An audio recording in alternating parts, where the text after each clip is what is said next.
Swinney. Coach, take it away. All right, thanks, Ross, and apologize, guys, for being, a little long. We had to do our senior stuff afterwards this game, but hopefully we can get back to kind of how we've done that in the past. But appreciate y'all's patience on that. But just an awesome game. First of all, just excited to play. I mean, our guys were so excited to play, and we talked about really just setting the tone early, and we did that. I thought defensively. They came out and just an awesome job right out of the gate. The first quarter was dominant. They've been playing football here for obviously 125 years, so it's hard to do things that have never been done. And somehow, some way, this team just kind of finds a way to do some unusual things, this year. And I'm just really proud of them. Defense set the tone. This quarterback had 4 interceptions all year, and we had 4 tonight. And really could have had a couple more. But we had 5 takeaways. We were +4 in the margin. And then offensively explosive, a lot of big plays. And we had 31 points in the first quarter, which is the most points ever at Clemson in the first quarter. So pretty amazing accomplishment. I loved how they were ready. We did hit a couple lulls in the late second quarter. And, had a bad 2-minute drill. And we had a little lull at the start of the third. But really, the guys just kept competing, kept playing, and just a tremendous game. A lot of big plays on both sides defensively. Good to see us contain. That was a very good quarterback and a good runner. We still got some work to do, but we were much better tonight. And I had 6 sacks, which is a season high for us. And again, the 5 takeaways, 6 different guys had the sacks. And guys stepped up. Really proud of Mario. I think that's the first time maybe since 2016 had 2 interceptions at a corner. And really proud of him. Offensively, again, we talked about the points and the explosiveness, but 436 passing, 145 rushing, and a lot of those passing yards really are run calls. So we were just very efficient and explosive. Good to have Trevor back. He was awesome, 400-something yards. And another record, first time ever in 125 years to have a passer 400-plus yards back-to-back games. And not only did we do that, it was 2 different quarterbacks. So pretty amazing accomplishment there. Just a lot of contributions from a lot of guys. I thought Lyn-J and Ches and Pace and Rencher, all those guys made some nice plays. Maury had a career high in catches. Cornell Powell, 176 yards, career high for him. And he said he tied a Clemson record, 3 100-yard games in a row. And I think there's only 3 receivers now that have had back-to-back 150 yards. So really proud of Cornell. Just an incredible, performance. E.J. Williams got his first start. And he's really coming on and emerging for us. Excited about, what I've seen out of him. Trevor tied the school record for wins. But I think the big thing is, for this senior group to be the first ever to be undefeated at home. I mean, that's just incredible. What an accomplishment for those guys. And as I told them in the locker room, the reason they had an opportunity to do that is because of those seniors of 19 and 18 and 17 put them in position. And so that's a challenge to the guys moving forward. But what an incredible career these seniors have had. Just a great group of guys, special team that's in the midst of a historic year, a historic season, and doing some historic things along the way. So a lot of fun to coach these guys and look forward to, trying to finish strong with them. Good to be back on the win side. As we always say, the fun's in the winning. But we got to be the road warriors the rest of the way. That's for sure. So we closed up shop here in the Valley. Appreciate our fans. It was an awesome day, awesome crowd. Military appreciation was special, and just a wonderful day for some Clemson football. And guys came through. I don't think we had any injuries or anything like that. I think everybody's in a good spot.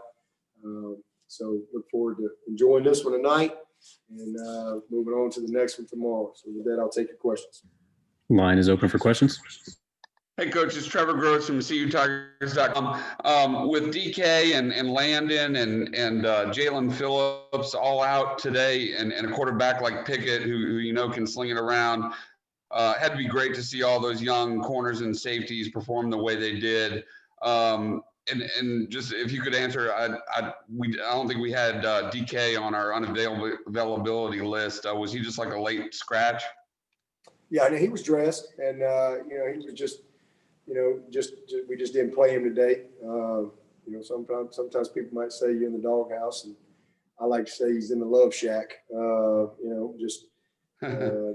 Really, just a little team discipline with him, and I love DK. Actually, he's one of my favorite. And I think the Bible says the greatest form of discipline is love, and so just put him in the love shack this weekend. And hopefully he'll respond the right way. I loved his attitude today, and guys stepped up, and Mario took advantage of the opportunity. Boost continued to play well, and Anthony had a big play at the end there. Malcolm Green is a young guy that's just been kind of coming, and we actually played him. You saw him in some nickel stuff today. He's really responding well. Almost had another interception. Probably should have had it. And doing some good things. And Fred Davis got in there.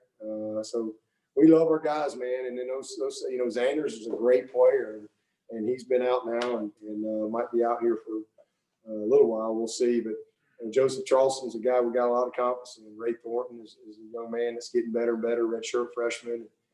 Tyler Venables. We've got a bunch of guys in there, and they're all playing hard and working hard to prepare. We take a few lumps here and there, but just was really proud of how they competed today. Hey, Coach, it's David Hood. I have to ask. I asked Tony Elliott about the flea flicker play just a couple of plays after Pitt's flea flicker, and he gave all the credit to you and said that was a professional courtesy. Did you make that call on the headset up to Tony to say to go for it there? Well, we had it in. Yes, felt like it would have been a good time to call it. We just had intercepted it, and they're very aggressive. They're very, very aggressive. That's just kind of the nature of who they are. They're gonna have those safeties, downhill, 8, 9, 10 yards deep, and they're just run fitters, and a lot of times it's basically like a cover zero, and so we knew we had that in all week, knowing that they'd be aggressive when we push cracked, and it was awesome. I didn't think it'd be that open, but Cornell did a great job of selling it. The guys did a good job of protecting, and that was a fun one. Guys enjoyed that. Hey Dabo, it's Josh from the Post and Courier. Just after everything that's gone on the past month or so with Trevor's positive test and the Notre Dame loss, and then what happened last week in Tallahassee, just how did it feel to finally get on the field and kind of dominate like you guys did? It was great. Alex, it almost felt like an opener all over again. We were really eager to play, and obviously it's not an opener because we played a bunch of games. But every week it's been like, all right, who can play this week? And so it's been a good challenge. It's made us better as coaches. It's made us better as a team. As I've said in the last couple of weeks, we're trending in the right direction as far as getting some guys back. I mean, you immediately saw the presence of Skalski, what he brings to the table, and Tyler Davis. I mean, he's special players. First time I think we've had Tyler and Brzee kind of available in forever. Maybe Wake Forest seems like. We're throwing the ball all over the place, and we got Justyn Ross and Ngata and Latson all on the shelf. Those are 3 pretty good players. So I'm just proud of our guys and our coaches for finding a way. We've had to, and then guys stepping up. I mean, Amari, the year he's had, and 2 seniors, Amari and Cornell. I mean, wow, what a year they've had. And Trevor's just been amazing. And then DJ, when he's had his opportunities to play, I mean, you just see how special that young guy is. And, so it's been certainly a challenging year in a lot of ways, but a lot of fun. And again, these guys were super, super, super eager to get back out there and just get back to play. And again, these guys fought for their season. They love to play the game. They love to play. They love to compete. They enjoy preparation, and they're a committed group. And I'm proud of. You know, we had a lot of drama last week. We didn't have a single player positive, not one. And, you know, that's a credit to these guys. And that just speaks to their commitment to doing what they need to do to give themselves a chance to play. And I'm just really proud of them. I'm proud of our whole organization here. And hopefully we can continue to stay focused and see if we can sprint to the finish line. Dabo, Larry Williams here. Back when Skalski first had his surgery, did you have any expectation that he'd be back this soon? Yeah, we thought there was a good chance. That was kind of our goal. It was very important to him to try to have a chance to play on senior day. And, just the nature of who Skalski is and you know how committed he is and everything. If you tell him this is what you have to do, well, he's going to do above and beyond that. So I knew if anybody had a chance, he would. We thought for sure he'd be back for Virginia Tech. So this was just a credit to him, really just putting a lot of work in our medical team and then just his body responding to the treatment and stuff. So really happy for him that he was able to have that moment. Really love that guy. Hey, Coach, it's Trevor again. Lyn-J Dixon didn't have any rushing yards the last 2 games. Had to be good to see him have a night like he did today, scoring amazingly his first touchdown of the season. Yeah, it was good. He did a nice job. You know, he had one play where he kind of tried to do a little too much, and that's been kind of the thing that we challenged him with is just be Lyn-J, you know, and there's nothing wrong with a single. You know, singles, you know, those lead to points along the way. And so very, very patient with his running, did a nice job. He's gotten healthy, hurt his knee in camp. But I thought this was, probably his most productive and consistent game to this point and just playing within the system and doing what he's asked to do.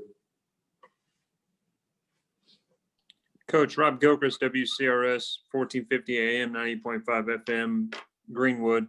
What are your thoughts on the defense back unit? We had a couple of guys out today.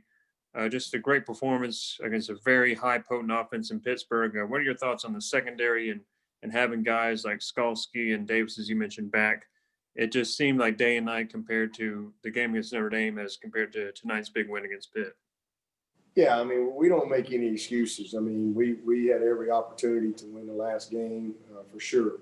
But there's no question we're with the open date that we had, we were a pretty beat up team going into the BC game, honestly. And so, to have the open date and then to be able to get some of these guys back. I mean, Rook was dressed out tonight. We wanted him to dress and go through pregame. So really excited. He's a guy nobody really even talks about. And Rook's going to be a star player here. This guy's going to be a great player. And he had probably as good a camp as anybody. And then he got hurt, been out all year. But he's we think close to being back. And unfortunate that we lost Joe. We hope maybe to get him back postseason. And then St. Ladson, I think maybe next week. We'll see.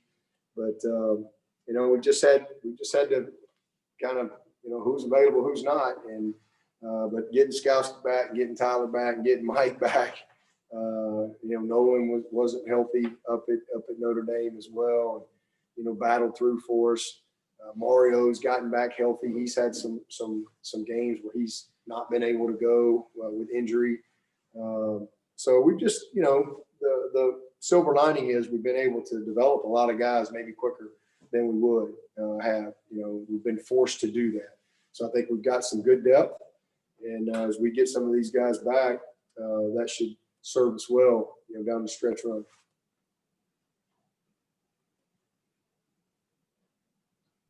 Coach, it's Trevor again. It was pretty neat to see Justyn Ross carry the flag down the hill, especially with his mom's background in the Navy.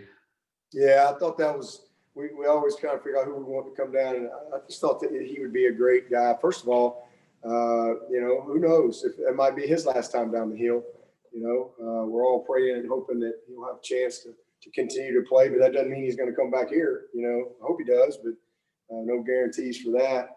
What a special player he is. And so I just thought it'd be a neat thing. In fact, the first time I met Justyn, his mom was deployed, and I did not get to meet her until later in the recruiting process. But, you know, just a really cool moment for him, and cool for our fans to be able to share in that moment with Justyn. And we've got a ton of guys on our team who have military family. In fact, Wednesday, we had all the guys come up who have military in their family, and had each one of them talk about their mom or dad or cousin or brother or grandfather, whoever it is.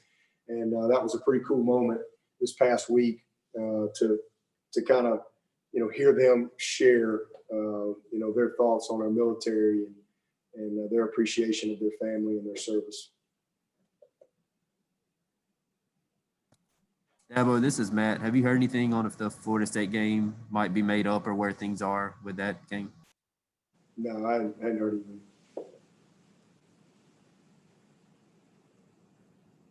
Any additional questions for Coach Swinney?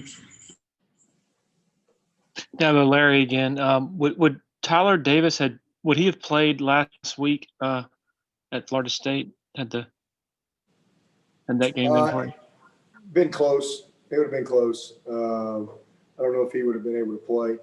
He was close. We were gonna kind of check his oil in pregame, but you know, most likely not.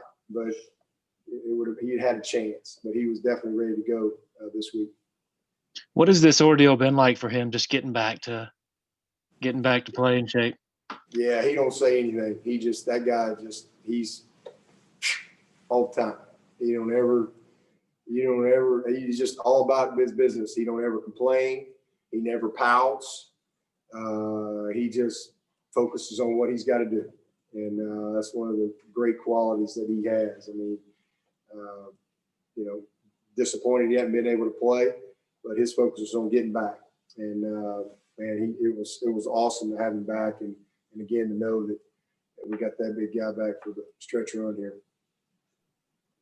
Coach, it's Trevor again. I think it was Walker Parks got hit with the ineligible that negated the touchdown. I guess that's a good learning moment for a young player. I mean, even for experienced players, those RPOs must be really tough. Yeah, you talking about the one Amari? Yes. Yeah, that's an RPO. Yeah. That is an RPO, and it was a touchdown. And that particular RPO is a little bit, you got to hold the ball a little longer. So to be honest with you, that wasn't on the line. That's on us as coaches. I didn't do a good enough job of you know, really making sure they understood the difference in that RPO. That was something that we put in this week. And it is an RPO, but you have to hold it a little longer. And we want to be aggressive up front because there's no guarantee. We called it earlier in the game and handed the ball off. And we called it another time and hit it. Amari made a great catch on the kind of reach back going down toward the hill, and then we hit it for a touchdown. But the other couple times, you know, he got rid of it quicker, but Amari had to work a little bit on that. And so that's not on the line. That one's on me. I didn't do a good enough job of really, you know, teaching them the timing of that, and probably have to ride it a little bit longer, read it a little bit longer, and kind of sit in there a little more. But that's on me. Yeah, We'll I know take these one or guys, two more for Coach. Larry again. I know you know these guys are hard to run against just from a numerical perspective. But did you like the push that your line was getting, especially early on?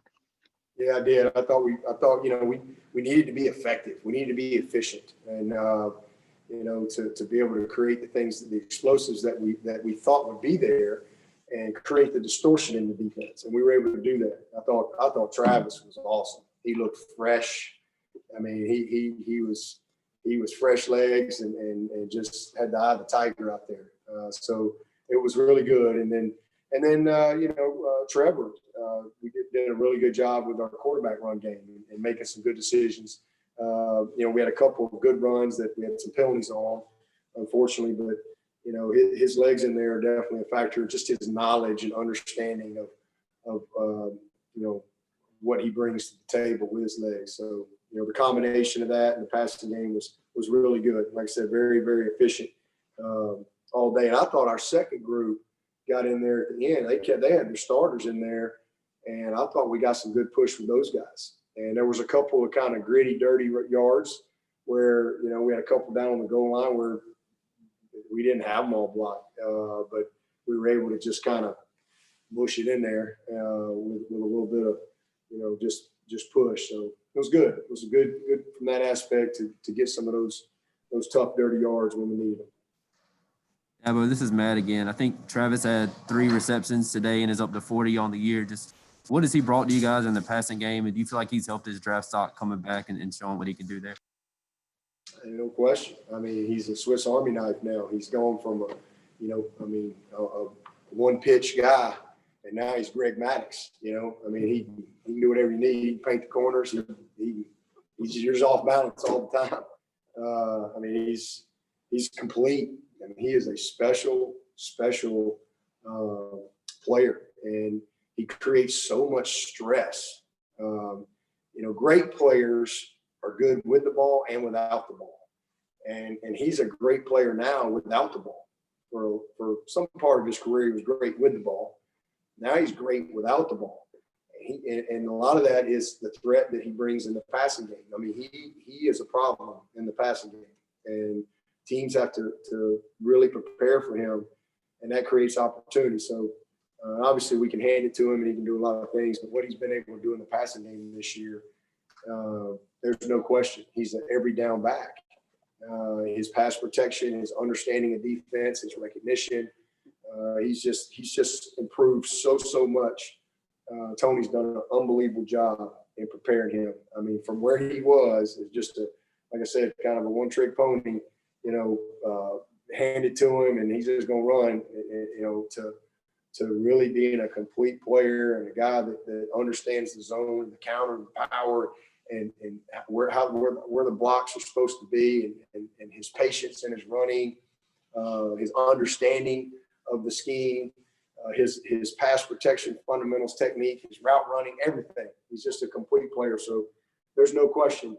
I mean, he's the best back in the country, and he's going to be special on the next level. I can't wait to watch it, but I'm glad we got him for a little bit longer. Maybe he'll come back. He gets another year next year. Maybe he'll hang around. I'm going to keep that number 9 just in case. All right. With that, we'll wrap up. Coach Swinney, thank you all for joining us. All right, guys. Thank you.